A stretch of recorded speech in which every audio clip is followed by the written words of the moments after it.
Good afternoon, everybody. This is the sixth lecture of our course. And in the last few lectures, you have learned from Professor Bellini a number of issues related, in particular, to the relations between technology and society.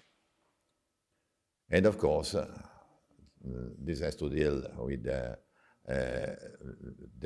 thought related to the different social theories, to the economic theories and so on, in particular then to the relations with the economy, in particular to the platform economy. We are now moving to a completely different domain. In the next 5 lectures, we are going to discuss issues that are related to philosophy, ecology, ethics, social issues related to information technology, and a number of relations that have to deal, of course, with the last technology, in particular the digital and the artificial intelligence, that are raising very interesting questions, issues. Yesterday I was talking to the former chief of the Italian army, Capo di Stato Maggiore, and we are discussing about his participation to a seminar that I am organizing about AI related to information technology, to in particular to the war. And I was asking him if he had ethical concerns about the use of artificial intelligence in the war. And he was telling me, yes, I had this kind of concern. But in this moment, unfortunately, there is no room left for concerns because the algorithm selects the target. The algorithm selects the target. Where is the human being? He told me, Roberto, it's sad, but this is reality. Everybody does it. So this is an extremely tough reality you have to deal with. Of course, there are a number of issues where there are a lot of nuances and where there is a lot more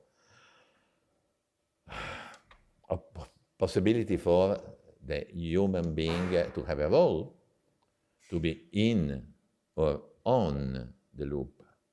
But that's sad, pretty sad. In any case, this is an issue that we have to address, to discuss, to be ready to face in your future career path and in future profession. Grazie. Prossima volta, vada più adagio. So, you see that the issues of philosophy, ecology, ethics are strictly connected. And today we are going to discuss the foundations related to the digital dimension and how the digital dimensions is interacting, is strictly more and more entangled with reality. But before this, I want to go to some more practical matters.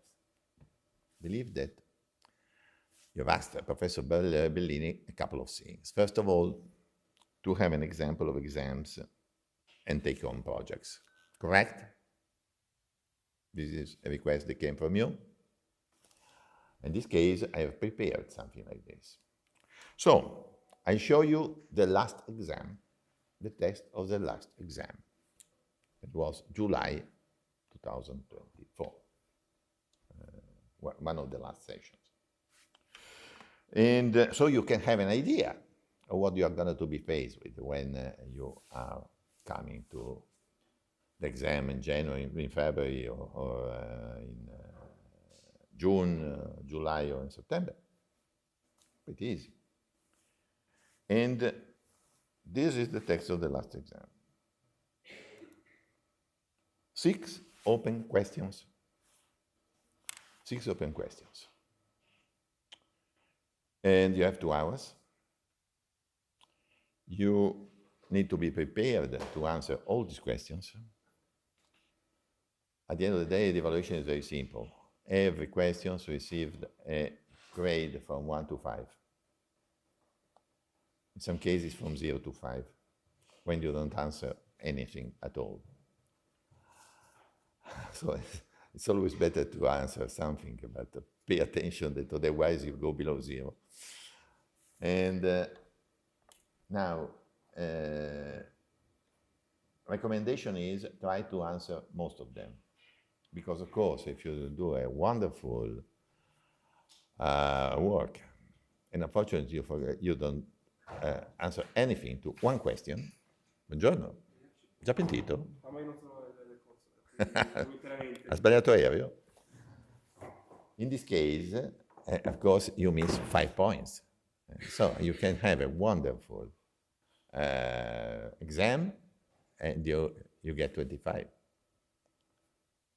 So avoid this.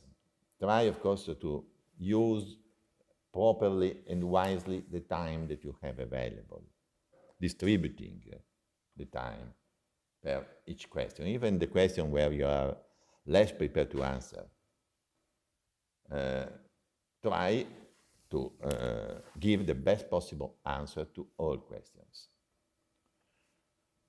Are you going to be allowed to have with you whatever has to deal with the digital age? No. You have just your mind. That's the best digital device that you can have available. So you won't have absolutely anything. You won't have any contact with the internet. You won't have any opportunity of connecting a USB to the system. And you won't have any opportunity of using smartphone, iPads, smartwatches, and whatever you can think as related to the digital age. Just your brilliant mind. Even because, frankly, I am more interested into the way that you are learning to use your mind than to the, how to say, the contents, specific contents of the answers.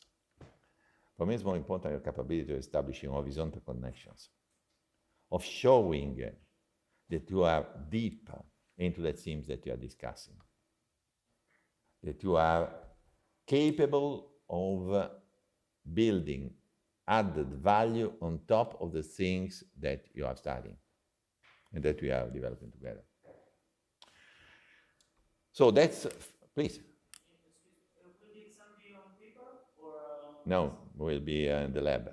It will be in the lab. You will have a system and you go into the lab and you log in and you have 2 hours.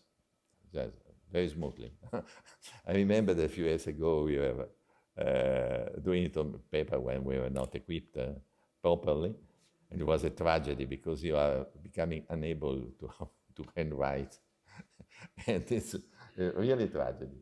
So, but it's understandable from this standpoint. The exam is in English. This is given for granted. Now, any other question about the exam? You want to see the questions? Okay.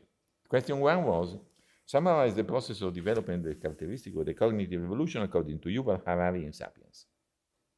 Explain the concept of Neolithic evolution. Describe the process of transition from prehistory to hyperhistory according to Professor Flood. Easy. All of you are able to answer the question. The problem is that all of you are able to answer this question, but which criteria of evaluation do I use? I start from the best ones. So, my point of reference is the best in class.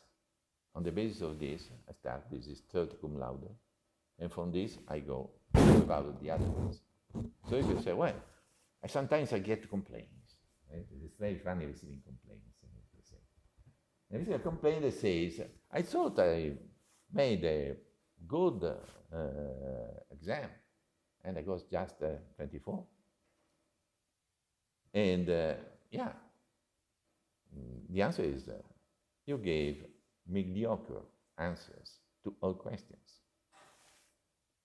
And this is subject to my unobjectionable evaluation. Unobjectionable, because this is the responsibility. Nothing authoritarian in this. The issue is it's the authority that comes from the fact of working with you, learning to know you from the interaction in class, evaluating even on this basis the content of your result, comparing them on the basis of the best performance that they get. So it's very difficult to understand to give an objective, from your point of view, an objective evaluation of what is the result of a comparison that I am the only one, and Professor Bellini, that is in condition to give, considering that we see all your exams. And we are in the ideal condition, to evaluate them. Second question. What are the three major scientific evolutions identified by Freud, and how do they reshape our understanding of humanity? Reflect on the iPhone revolution, its impact on cultural and technological paradigms. Analyze the shift from linear to nonlinear thinking in the digital age. How does this affect our understanding of knowledge and truth? I don't believe that most of you are in condition to answer the question, but certainly after Monday you will be, because this is exactly the content of the lecture of Monday. Third one. So what do we have? What do we mean when we claim that the state is undergoing a slow, gradual process of political apoptosis? Who of you knows what does apoptosis mean? You're a biologist.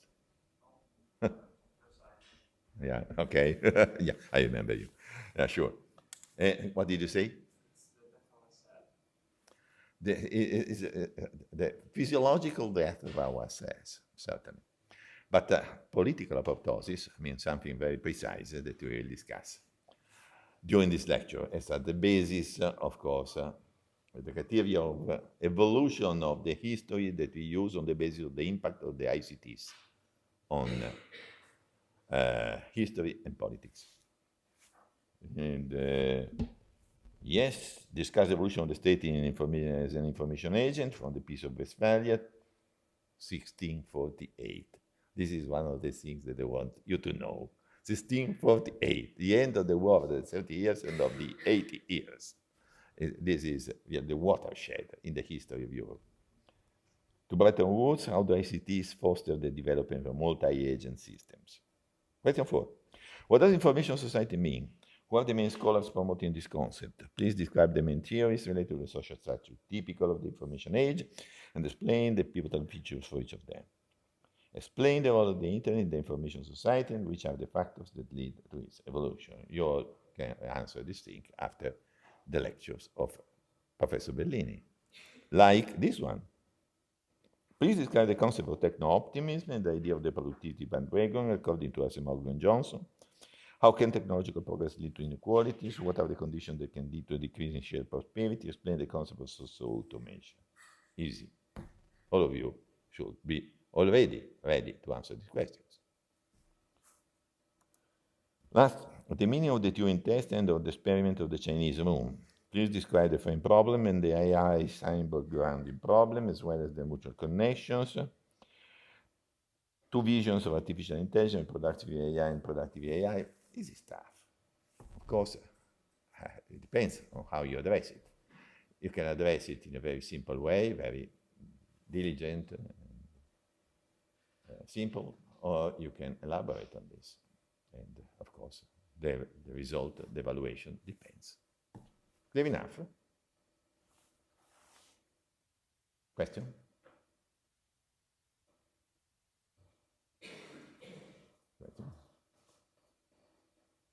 Have you already?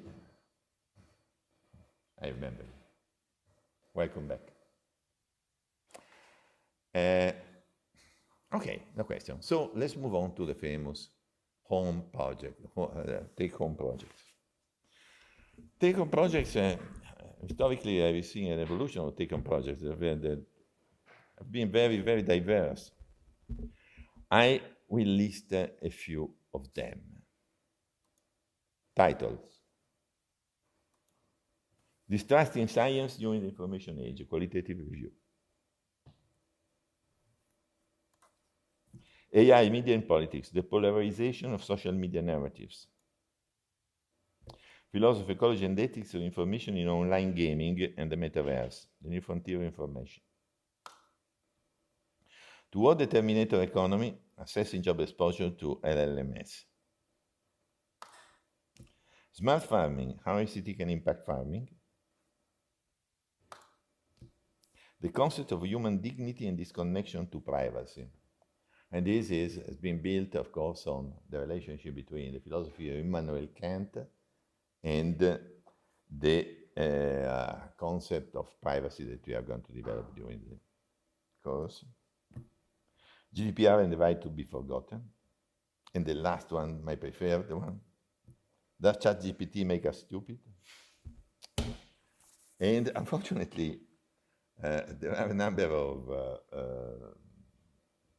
scientists that are believing that this is exactly the case, because considering that the brain tends to be energy saving, when it finds such a strong support like ChatGPT, it starts working less and relaxing a little bit. And according to the Lamarck principle, the effect on the average IQ cannot be particularly enhanced. But this is a matter of discussion. If some of you want to address this interesting thing, is welcome. Of course, in general, there is not just the right answer. Important is to ask the right questions, probably, in order to move on. All these things are easily, you can do them in 5 minutes, just giving the title to ChatGPT. Of course, but this is just the beginning. Do it, no problem. And then each of you will be measured on the basis of the way according to which you present and according to which you manage your objections, because Mrs. Bellini and I will act as a review committee, and you are going to challenge you. And you have to be able, of course, to stand and to defend your positions. And this is an exercise that's very useful in order to prepare you, because when you're going to join the company that you're going to work in, it's even difficult that they give you 15 minutes for a presentation. Probably they're going to give you a lot less. And you have to be able to give the best in a very short time. So remember, the key principle is, where is the beef? When you come there, I don't want you to come out with 50 pages of documentation. Start perusing through them. It's a way of wasting your time and my time. You have to come there, go deeper into a team, be prepared to defend your position, and come out with, where is the beef? So what? Which actionable actions are you coming out with at the end of your work? That's it. How to select your team? On the basis of your interest, on the basis of our program. You have all the time up to November 3 in order to follow all the lectures. Decide where you want to go deeper into. Decide that there are similar themes that you want to develop. I appreciate original approaches. And then we can discuss them. You can come here, and you can do it during the period of the next lectures. We can stop here at the end, and we can discuss ideas. You send me an abstract at the end. I approve the abstract up to myself and to Mrs. Bellini. And then you have a reasonable amount of time in order to develop it. And take into account that, of course, the sources of knowledge are enormous. Some of your colleagues did surveys on the internet. Some of them did focus group. Some of them went to interview relevant, informed testimonials. There are a number of methodologies that you can take advantage of. So the world is not limited to ChatGPT, fortunately. It's one of the tools. But use it. All of us use it. Why not? If you use ChatGPT, please explain how you use it. Explain the limitations that you find. I was on the bus coming here. It was very funny. And there was a guy, blue collar, talking to the driver. And I was listening. He was saying, look, I have a problem with my children because I'm losing authority. And when they are discussing problems in the family, I tell them, okay, I'm prepared to help. He said, no, come on, I listen to ChatGPT. ChatGPT, my paternal authority. I have something to give them. And he said, and they are making a major mistake. And it's that ChatGPT, from the technical standpoint, is good. They know a lot of things. But they apply it to the relations, to their own mutual relations. They are asking ChatGPT things that are related to your personal life, to their personal life. And the guy was so disappointed, and I believe that there was something interesting in this concept. Yeah. For example, some work about how to say proper uses of ChatGPT, what to do and what not to do, could be an interesting manual that we can share with the whole class. Okay, I believe that's it. I hope that I have answered your question. So now you know what you can expect from the exam and how you could prepare for the take-home projects if you decide to undertake it. Good. And so at this point, we can move on to our lecture. Considering that we have 2 hours and you don't have other lectures after this, I will say that I'm going to do to the first 12 slides at the beginning, and then we are going to take 10 minutes. Because, so we are going to do before the boring part. So try to stay to stay awake, and then the funny one in the second one. Fun. Okay, depends on the concept of fun that you may have. Now, here we are. 2 slides to wrap up where we were when we left at the end of the introductory lecture. So I don't go back to Yuval Harari, to the cognitive evolution, because I give it for known, like I give it for known. The concept of fluidity, that's the shift from prehistory to hyperhistory. So, as you remember, for fluidity, history is synonymous of the information age. In the prehistory, there was no ICTs.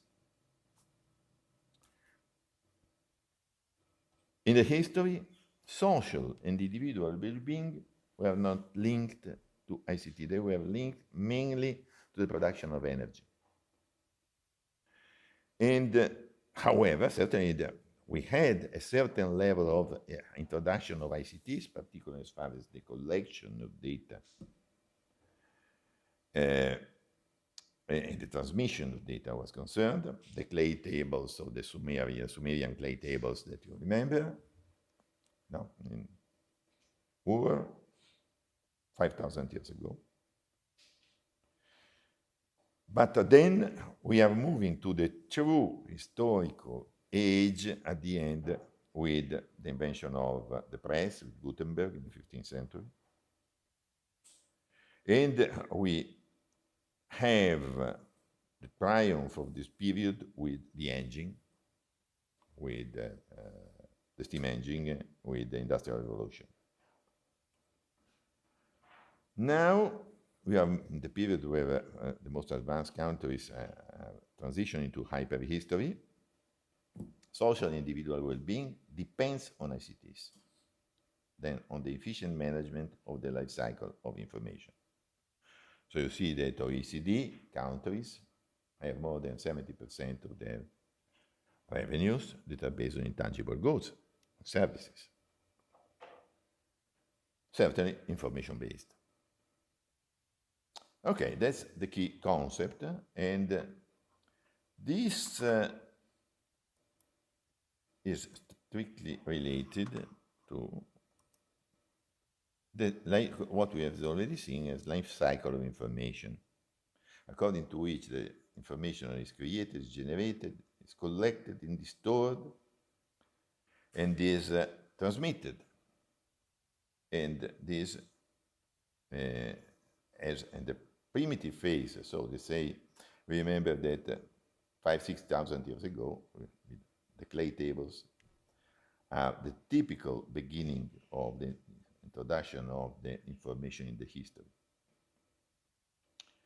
But then, in order to process it in an advanced way, before with the press, and then with an age that we can identify with Turing, we get to the 50s of the last century. And then we are moving from that moment for the most advanced countries to the hyper-historical period. And here there is a note that I'm making. The greatest majority of people today still live historically in societies that rely on ICTs to record, transmit, and use data of all kinds. In such historical societies, ICTs have not yet overtaken other technologies, especially energy-related ones, in terms of the vital importance. And now you come to this very boring concept of technologies in betweenness that, in any case, is the key in order to understand what follows in the second part.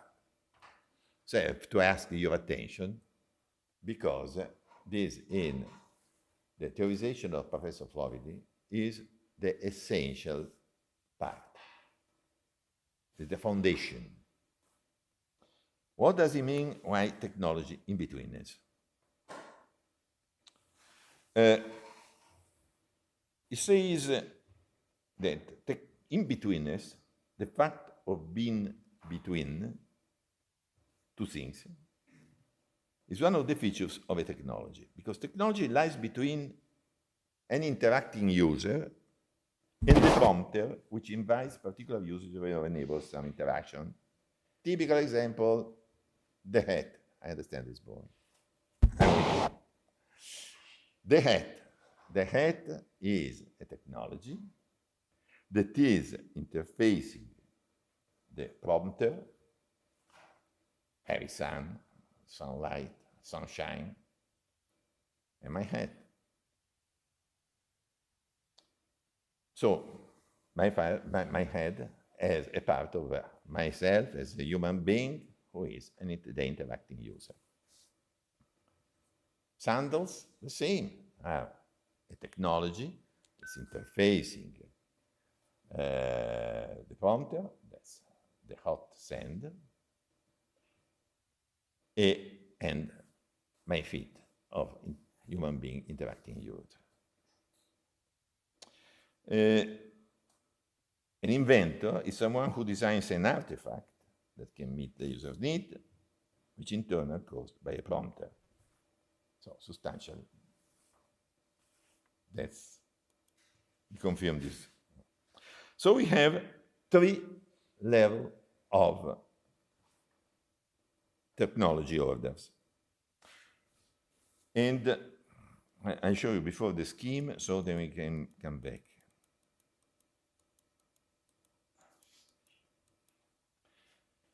So, the general scheme says on the top, technologies interface a user and the prompter. A user is not necessarily a human being.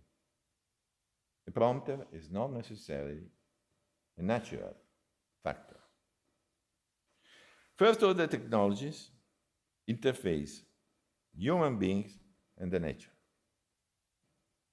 Second order technology interface the human beings and another technology. Third order technology interface one technology and another technology. Can be a router interfacing to computers, or a computer and a system of IoTs. Can be an algorithm interfacing a signal and a weapon. So you understand that here there is an entire spectrum of impacts between technology, economy, and society. Coming back at this point, we go to our first order technology, interfacing humanity and nature.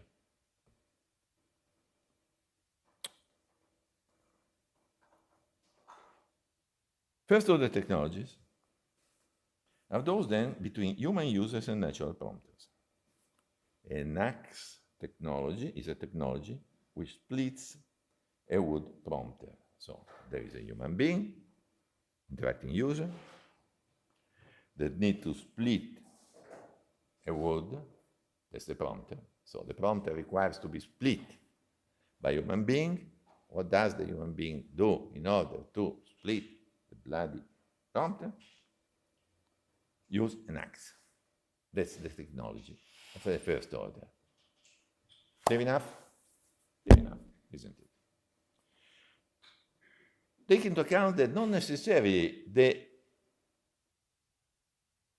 interacting user is a human being.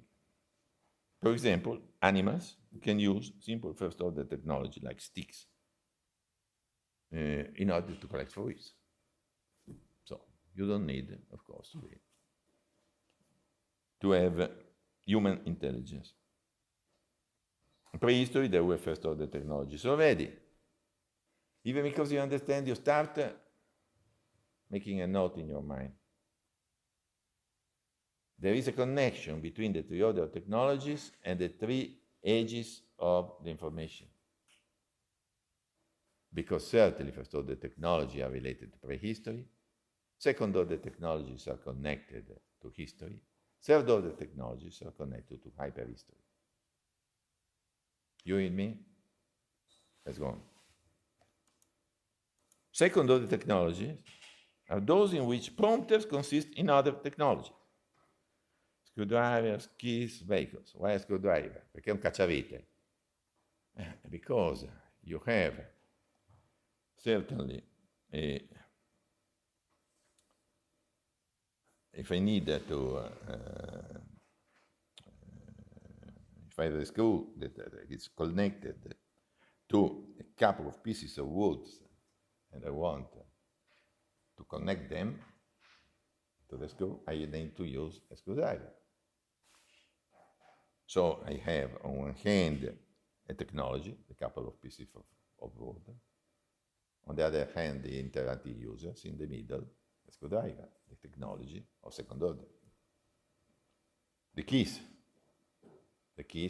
I have the prompter, that's the lock, serratura. Keys, human interface, human interactive users. Vehicles the same. The engine is the technology which supplies power to another technology and is the most important second order technology. Interfacing what? Interfacing the clutch and the wheels of this is something that we're going to see now. Interfacing the driver and the wheels at the end of the day. There is entire segmentation here. It characterizes the historical phase of the human development. Third order technologies link technologies users with technologies prompters. Technology, technology, technology. And, for example, we said ICTs are a typical feature of the prehistorical age as they become a necessary condition for development. ICTs. ICTs are technology, third order. As a result, we, who have the users, do not exercise, in this case of third order technology, control in the process, but at the most on the process. We remind Colonel Petrov of the first lecture. In this case, he had some control on the technology that enabled him to avoid a major global disaster, understanding that the signal that we were receiving, the 5 missiles shoot from Minnesota, were arriving to Russia. And it was on the opposite, the sun reflected by the clouds, and decided that this is a false positive. But the problem is that more and more on the other side, there is not Colonel Petrov. There is just a system that on the basis of the consistency of the signals decide which action to take, more and more. And you need to have real guts in order to stop the system in this case. Isn't it? Okay.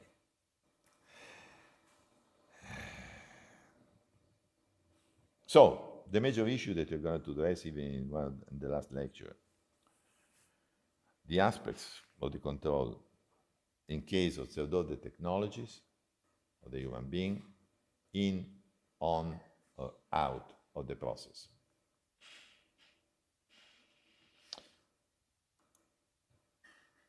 You've seen the scheme, we've seen the implications, and then we have some complication. So we have a system of interfaces. We are going to talk interfaces in a funny way when we are going to talk about human beings as interfaces. But here we are talking about technologies as interfaces. So substantially we have technologies, we have interfaces that are interfacing on one hand the user and the technology. And in this case you need to have an interface pretty visible, at least for the lower level orders of technology. On the other hand, the protocol connects the technology and the prompter. And when the prompter is another technology, more and more the protocol becomes invisible. Let's see what we mean. So how does technology act between the user and the prompter? Technologies of any order have two interfaces. One phase looks at the user, should therefore be user-friendly interface. The other phase connects the technology with its interlocutor. It's called protocol and tends to become more and more imperceptible. Good. First order technology.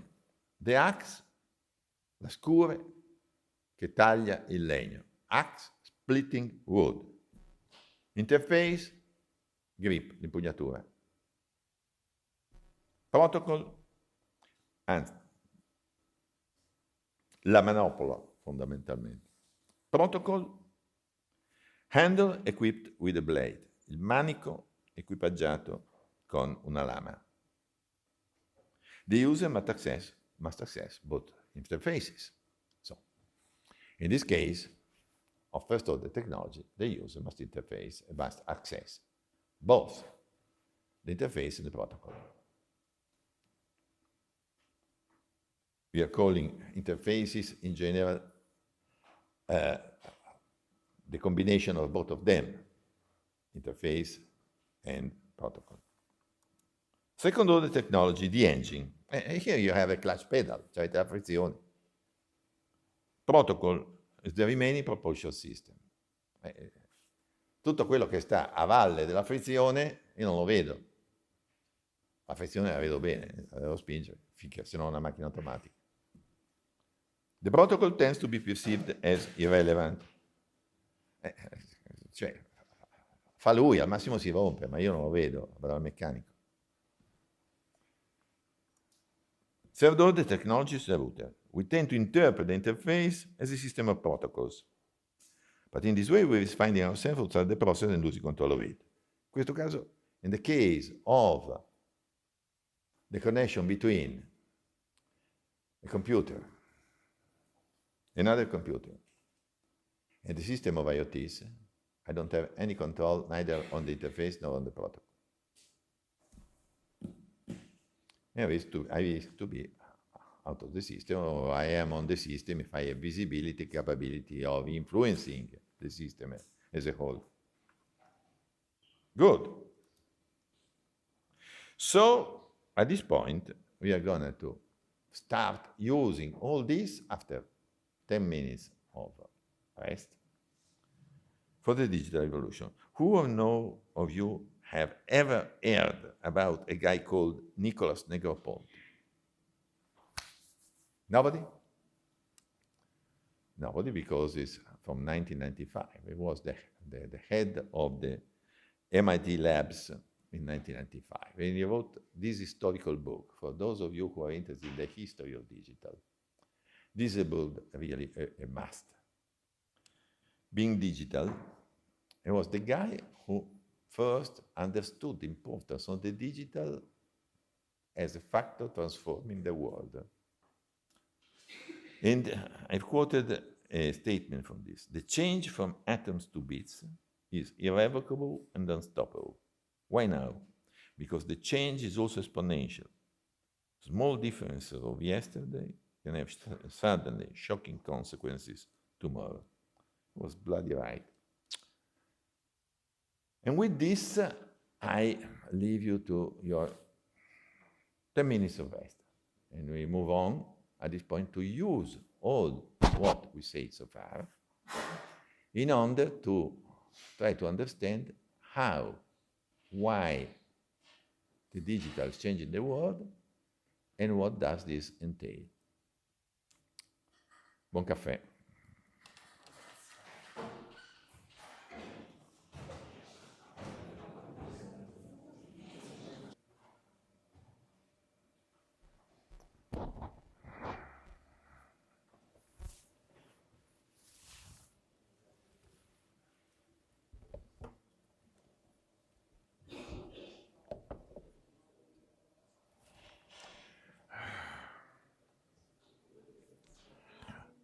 So we start, I come back.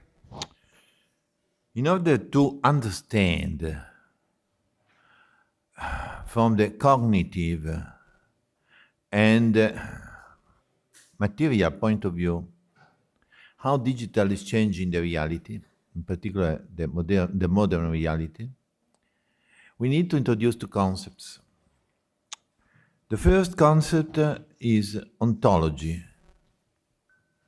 Any of you has, probably most of you know what we mean by ontology. Any of you would like, for the benefits of the class, share with us your view of what ontology means?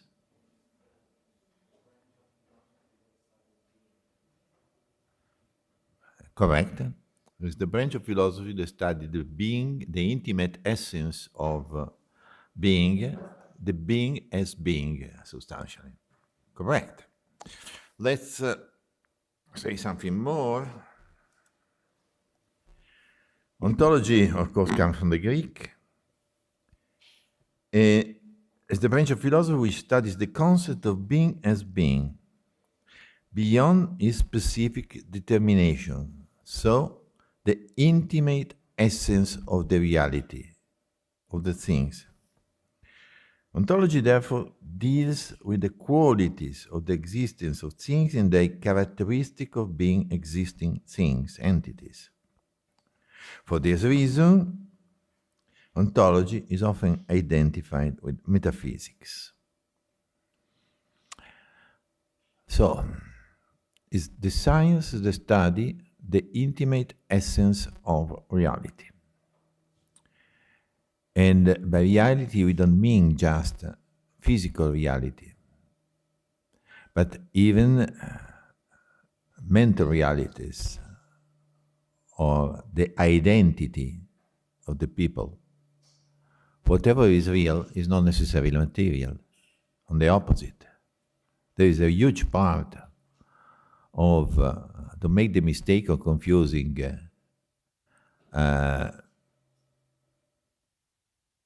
real with materially tangible, of course. But this was already true since the cognitive revolution.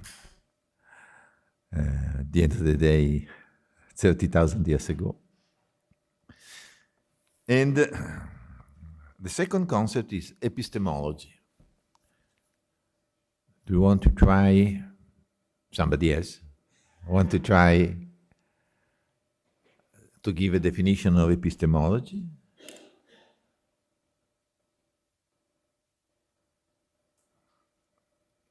Episteme means science. Mm-hmm.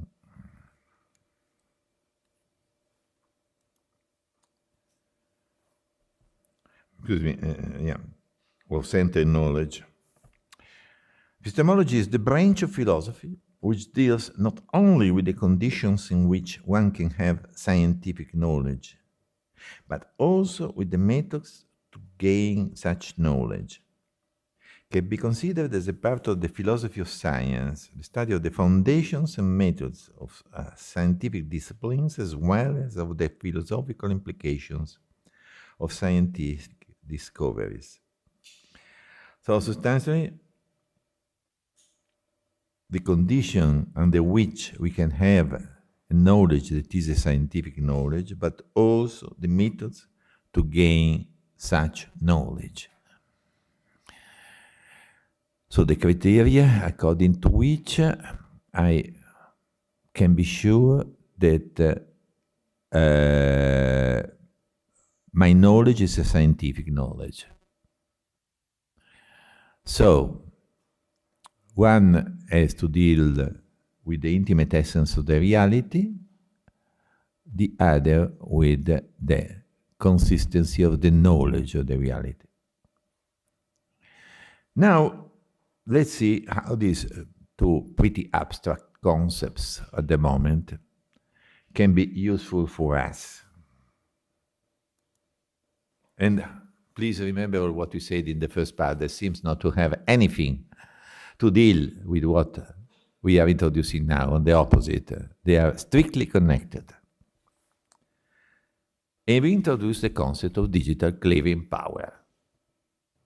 And I defined the digital clearing power in the introduction. And I will remind you of what I said that day. First of all, I said that the verb to cleave has a double meaning.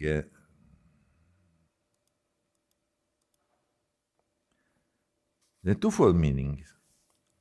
It means, on one hand, to split or sever something. On the other hand, means to stick fast or adhere strongly something to something. It's wonderful, the power of words that have a capability of having a twofold meaning that practically opposite to each other. However, there's this amazing, wonderful verb to cleave that is adapted by Professor Floridi to the concept of digital clearing power. What's this magic power? Magic. We come back always to all our friends sapiens. And this is the key concept. The digital cuts and pastes our realities both ontologically and epistemologically. By this, I mean that it decouples or recouples features of the world, ontology, and therefore our corresponding assumptions about them, epistemology, that we thought were unchangeable. So substantially, probably I was already saying this statement, quoting these statements in my introductory lecture. I said, with the digital you can do whatever you want, provided that you know what you want. Because of the incredible characteristics of flexibility that's given by the cleaving power of the digital. The capability of coupling, decoupling, or recoupling features of the world, the intimate, changing the intimate essence of reality, as well as the criteria that we use in order to know it. So acting both ontologically and epistemologically. I don't try to repeat or develop further this concept because we can clear step by step while we are moving in the second part of this lecture. So, let's, at this point, make a few examples of the digital cleaving power. First of all, how does digital technology cut and paste the idea and the reality of modernity? And why does it have this power? So we are going to ask, first of all, three questions. How the digital does this? Why does this? And what does entails? What does this entail? Now,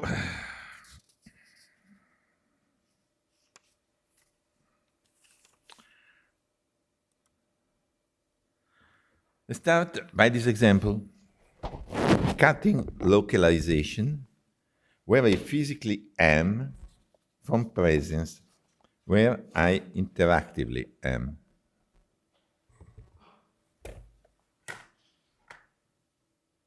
Now, in a digital world, you can certainly be physically in one place, at home, and at the same time, interactively in another place. For example, here. You can follow the lecture, of course, online, provided that we enable you to have access online to the lecture. However, all the past generations have been living in a world that was exclusively analog. They always conceived and experienced localization and presence as two entangled phases of the same human condition, like being situated in the space and the time at the same moment, in the same place. So this split between localization and presence is certainly one of the first, most relevant characteristics introduced by the capability or by the digital cleaving power that we have defined before. Localization and presence are now completely distinct, and as a matter of fact, localization, where I physically am, has a lower value versus presence. It's more important where you can interact than where you physically are. Think about this.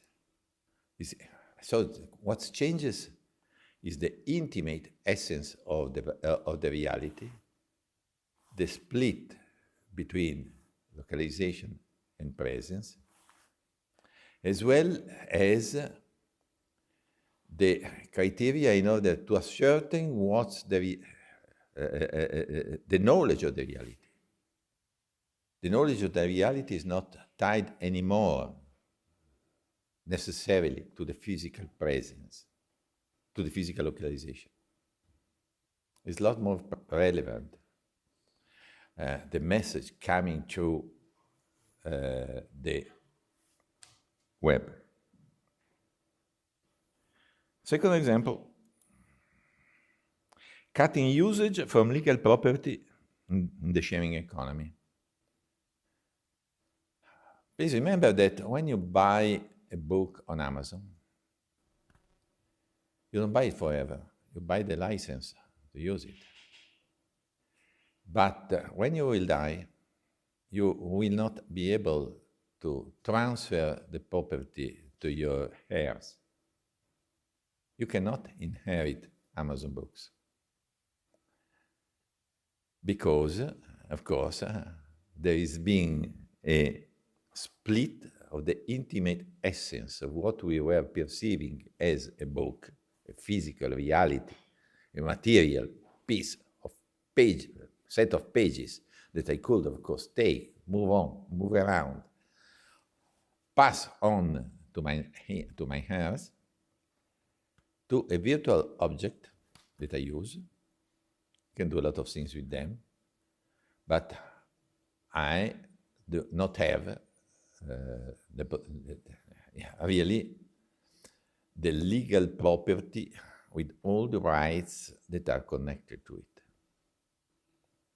So, ontologically and epistemologically. Pasting personal identity and personal information. By welding a person's individual self, their profile, and their personal information together.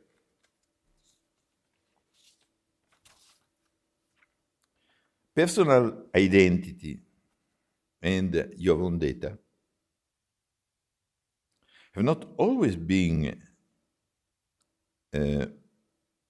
melded together, non sono sempre stati fusi insieme indistinctly like they are today when we talk about personal identity in terms of information. This is very recent. It's just the digital, with its unlimited power of recording, monitoring, sharing and processing enormous quantity of data on yourself, that welded together who you are, your individual self, your profile, and your personal information. Today, all this is a single block. So this is not a case of split, but it's a case of paste. Digital clearing power of is exercised by pasting all these characteristics. In the legislation of the European Union, the protection of personal data is discussed in terms of human dignity and personal identity of subjects intended as data subjects.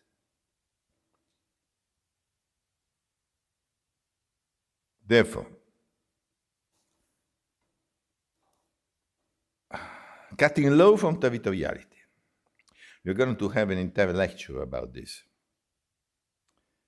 Because if you remember, from the Peace of Westphalia, that's my passion,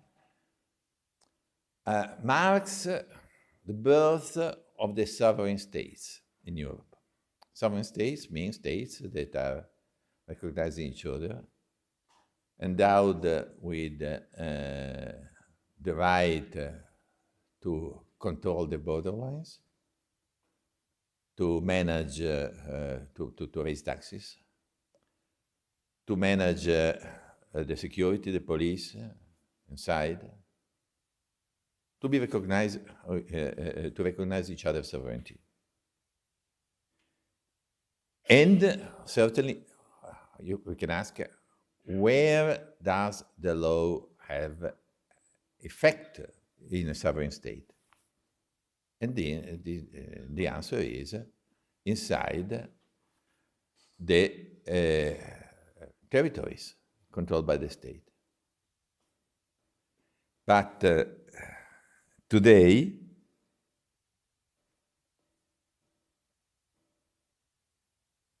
GDPR, the discussion on the right of oblivion, is restricting identity to data, regardless of where European citizens' data are processed. The European law is still applicable. As I was saying, GDPR ties the data to the source and not to the law, to the territory, taking advantage of the welding between personal identity and data, enabled by digital technology. So, in a Westphalian scenario, the law is has effect inside territorial borders. But in information society, these borders fall down in many areas. We are going to see, as I said, an entire lecture on this. Pasting versus cutting sovereignty and governance. Do you believe that sovereignty and governance is the same thing? Of course not. What's the difference?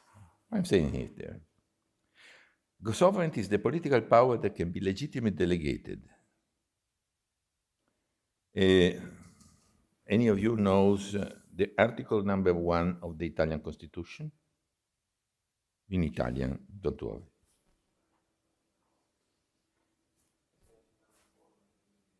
E nei limiti sanciti dalla Costituzione.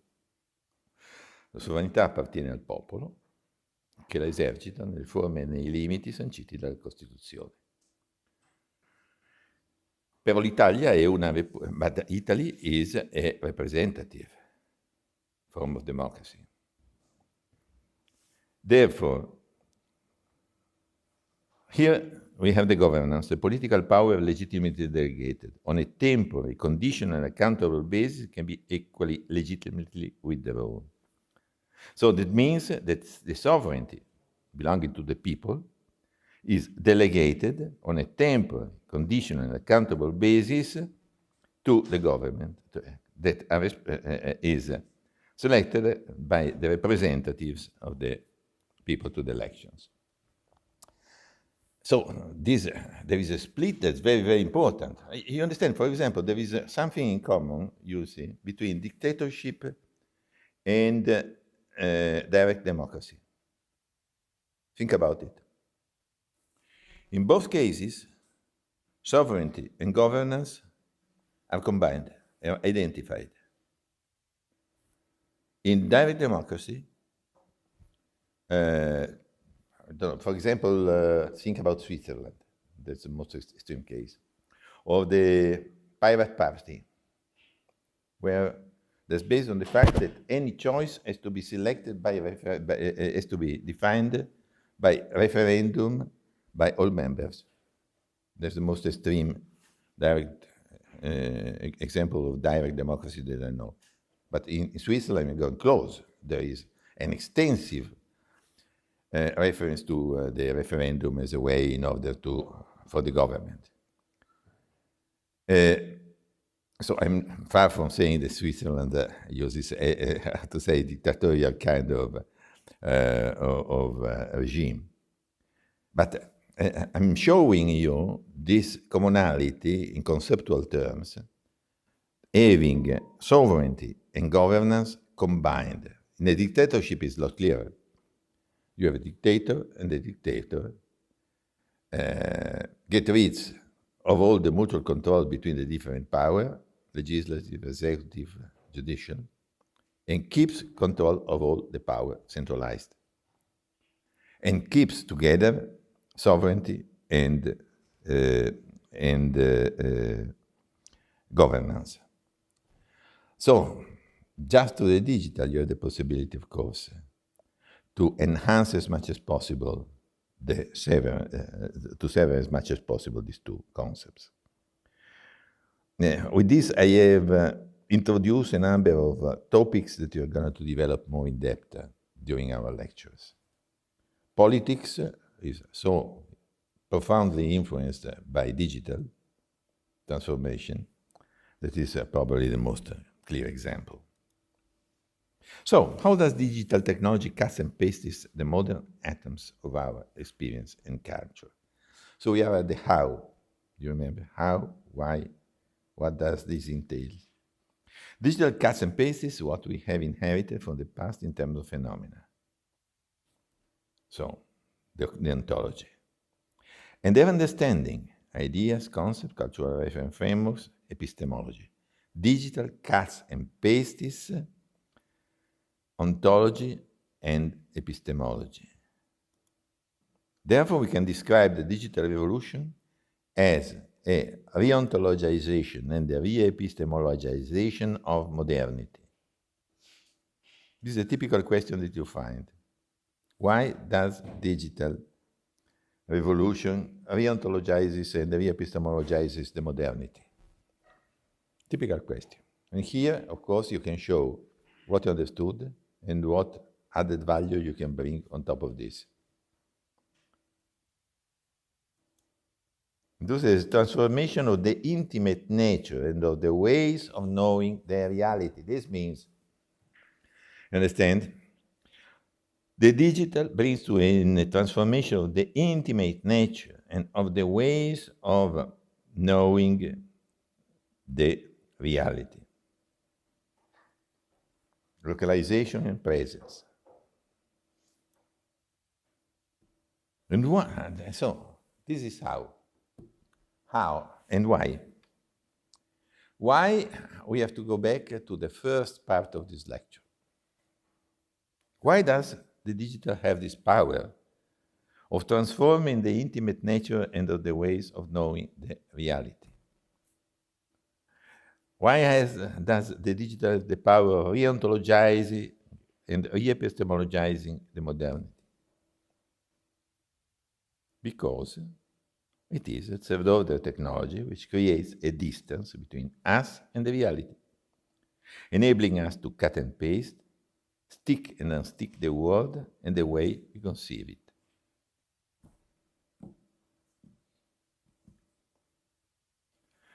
So, at the end of the day, you understand, we come to the conclusion of this part, the partial conclusion of this part.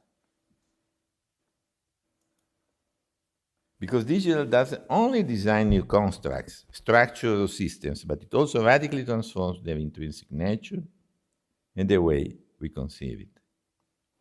The concept of re-engineering, substantially. So, I'll give you a final example related to artificial intelligence. So, gentlemen and gentlewomen, can you give me a definition of artificial intelligence? Simple one. What is artificial intelligence? Simple. Say it again. An object that predicts text. Okay, fine.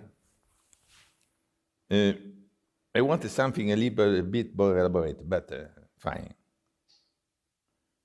There are two visions. There is a vision before Professor Floyd and another after Professor Floyd. Many people believe that AI is about coupling artificial agency and intelligent behavior into new artifacts. In some way, what you said.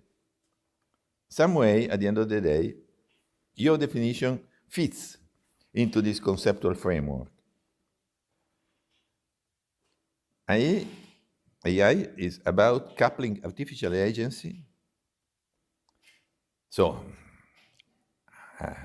acting to an artifact on the reality, and intelligent behavior,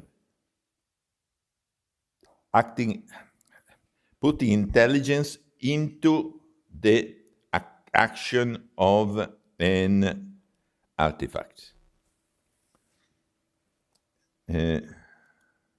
On the opposite, AI is a way of decoupling the skill of solving problems successfully from the need to be intelligent to do so. So AI is the negation of intelligence. According to this concept, is based on decoupling, severing the skill of solving problems successfully from the need to be intelligent to do so. It is enough that you have enough computing power in order to feed the LLM that enables you to do the job that you were saying. These are two very different positions. But this is the basic definition of McCarthy, Minsky, Rochester, and Shannon in 1955 at the Foundation Congress of the Artificial Intelligence at the end of the day. They were saying in 1955, for the present purpose, the artificial intelligence problem is taken to be that of making a machine behave in ways that could be called intelligent if a human being were so behaving. That's the opposite, you understand, of the concept of AGI. AGI stands your machine, all the problems are resolved, are bypassed, are skipped automatically. You don't know how, but in any case, they will. And this on the opposite bring us back to the ground. No? In conclusion, so why does the digital has the power to transform the reality? Digital owes its power to cut and paste the reality to the fact that it is a third of the technology, technology between user and prompter, which enables re-ontologization, the re-epistemologization of the reality. And with this, we complete the ideal path that we started with the definition of the three other technologies. And now you understand why it was essential to this trip. This is why we are talking about digital revolution. So you understand, when you will find a question inside your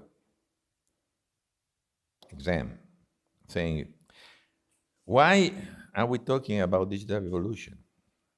Some of you will start saying, because we have smartphones, we have nice devices, we have nice software, and so on. Bullshit. What I want is something more from you. I am asking you to sharpen your mind. I'm asking you to come out with added value on top of this conceptual framework. And you can even say, bullshit, but you explain me why. I have a different view. So, first of all, you have to show that you know it. And then, of course, can even go to the demonstration that there is a different approach that makes a lot of sense and so on. Great. But I'm asking you really to sharpen your minds. Now, and so now we come to design. As a result, the more I can cut and paste, the more affordances and the less constraints I will have. This is what digital does, and it's called design. Look at the end. Design is the main form of innovation of our time, to which we shape an increasingly malleable reality. Design. And the example is this. You take a piece of paper, simple piece of paper. And with a piece of paper, you cannot do much.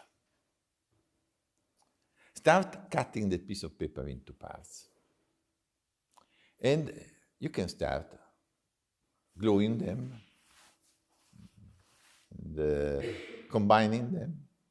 Then you cut it in every part in other two parts. And you start gluing them again, connecting, and you go in a fractal way at the end of the day. And you can get infinite combinations of the native reality. That's the concept of digital. You can do whatever you want, provided you know what you want. Thanks to the digital cleaving power. Design is taking advantage of opportunities while respecting the constraints in order to solve a problem successfully in view of a goal, provided that you know what you want. In view of a goal, the case that Florida is making is Bialetti case. It has nothing to do with digital. La caffettiera Bialetti la conoscete tutti. Bialetti case is the way of how to obtain a good coffee, solving the problem of hot water percolation according to the laws of physics in a safe and inexpensive way. And you get a masterpiece. And that's in all the Museum of Modern Art, plus in all the kitchen of our houses. Design. And you understand, of course, the other case is the iPhone in 2007. There was no original technology in the iPhone in 2007, but there is an incredible original combination of technologies. And this, because innovation can be the result of combination, original combination of existing devices, technologies, concepts, ideas. So this is why we're saying that design is the main form of innovation of our time, thanks to the digital cleaving power. Good. So that's a little bit the part that we asked to go through. But to end, I will introduce you a couple of concepts that are the consequences of all this for fluidity. And it's the concept of infosphere. So, what are the characteristics of the world that's coming from the incredible digital power of digital transformation?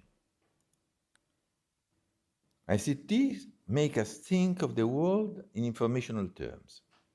ICTs enable us, allow us to think the world in informational terms. They make the world we experience informational. That's the concept. Huh? But there are two different ways of addressing this concept. There is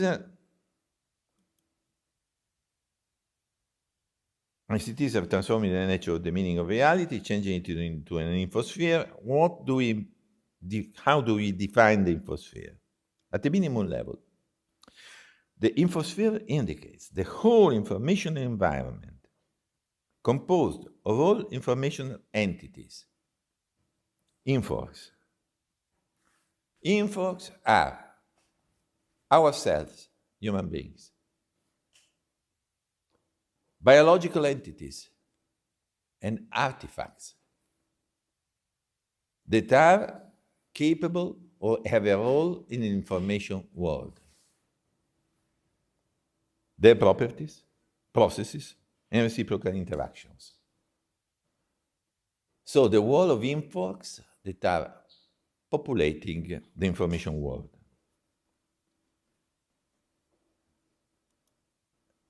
At the maximum level, the infosphere is a concept which can be used as a synonym of reality, where the latter is interpreted in informational terms.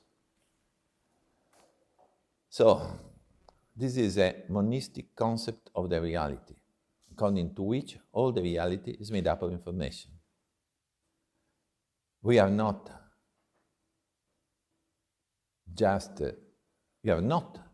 atoms, but we are a community of bits interacting with each other. That's you understand this extreme concept that you can bring, the concept of infosphere. That all the material reality is resolved into as information dimension.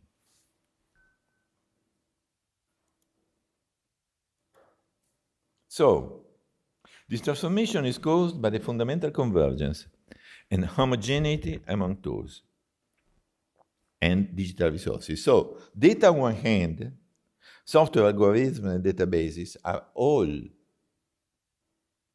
immaterial.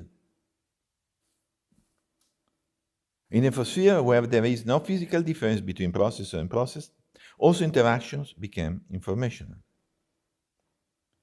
And digital has to do with digital without any interruption, and this determines a progressive reduction in informational friction. So are the atoms that introduce the friction in the flows of the information. The difficult information has in flowing from the sender to the recipient. So the infosphere is an environment that is characterized by the superconductivity of data, because there is less friction hampering the transmission of the data. And this has four effects. First, in the infosphere, that's the world where we more and more are working, where even in the minimal concept, the concept of the minimal definition, there is in any case a part that's a physical reality.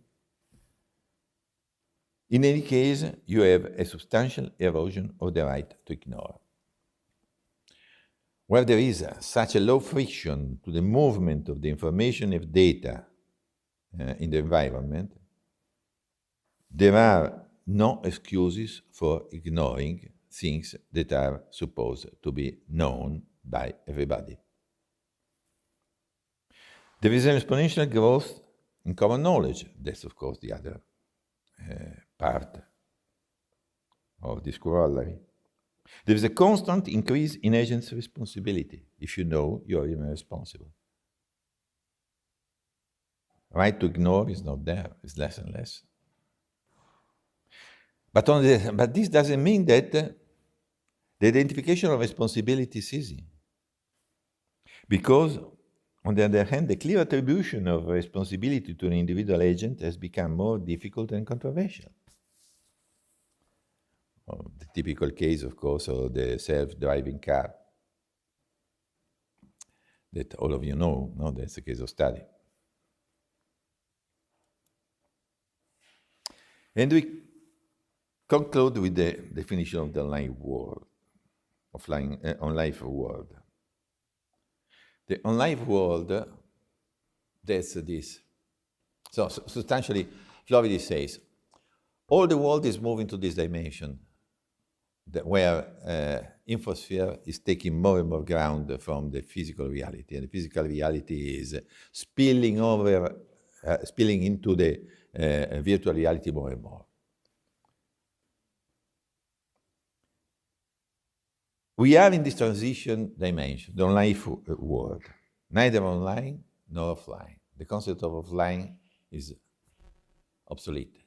If somebody is talking to you about offline, is a man of the last century. And as it is, create a new informational environment, the online world, where future generations will spend most of their time. So creation has been hugely accelerated by the COVID emergency. You understand how your life has been changed with the COVID. How you found yourself living in an on-life world. This has been really a quantum jump in terms of transformation of the quality and the style of life of the world.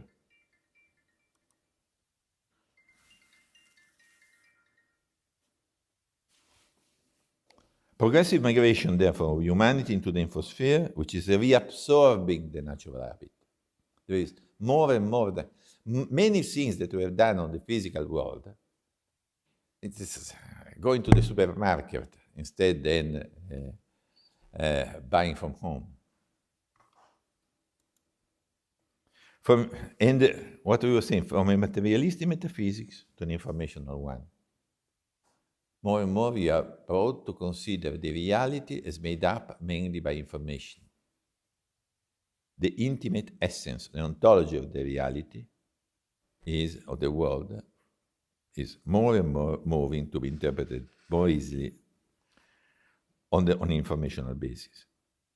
As interface become less and less visible, the threshold between here, analog, carbon,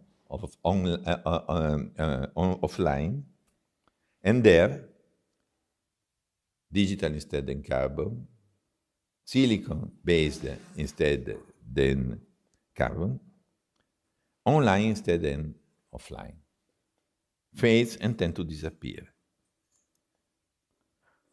Digital is spilling over into analog, mingling with it. The example that Professor Floridi makes is the mangrove. Mangrovia. How's the water in the mangrove? Is fresh or salt? È dolce o salata? Non è né dolce né salata, è mista.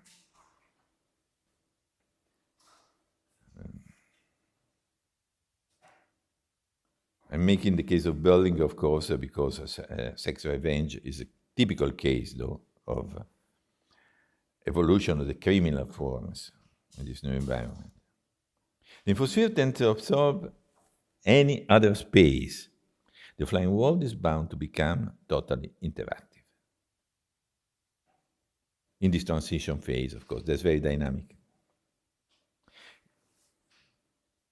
And the impact on the daily environment is that living on life in an infosphere, which is becoming even more synchronized in terms of time, delocalized in terms of space, correlated in terms of interaction. And the big question mark is this good or bad? Is the information society per se inclusive, or does it lead to growing inequalities? That I don't know if you want to address now, but I leave it to your consideration. Because there are many different views about this. Certainly you have to consider that the new divide will not be between social classes, will be between historical and hyper-historical societies. Because digital is an accelerator of the development. And if many societies today, even in big states and at the worldwide level, have economies that are focused on energy system. But countries that are based, or realities that are based on information systems, on the information economy, are going at a speed that absolutely incommensurable. It will redesign the map of society, it will risk to cut across societies, a major challenge for government policies aiming at building a more cohesive society.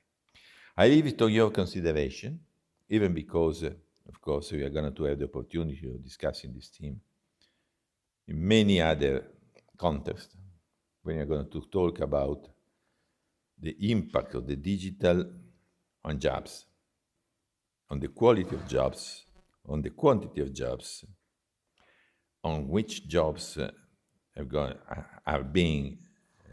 disappearing, and which new jobs are going to be generated and when. Good, that's your homework for next time. First two chapters of Florida. These are the recommended readings. But I don't want to leave you before addressing the topics in the next lecture that are this one. We are going to address the fourth revolution, so the digital revolution,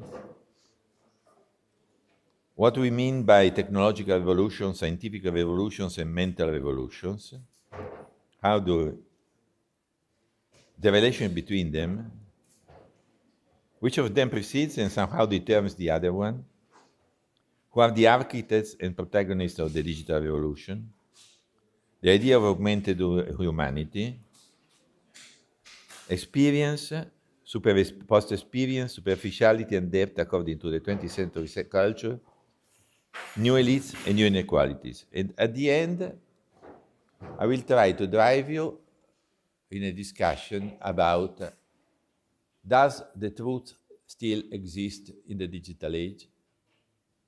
That all of you understand what it means.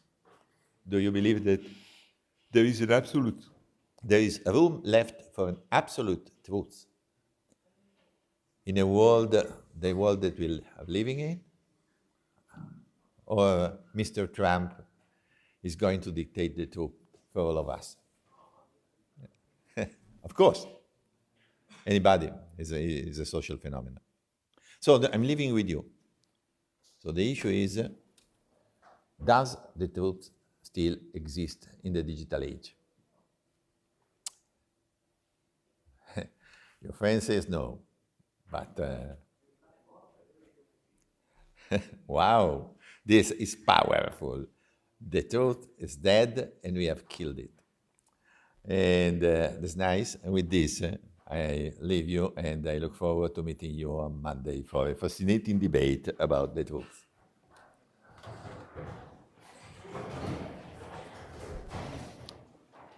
Ho paura di sì, ma spero di no.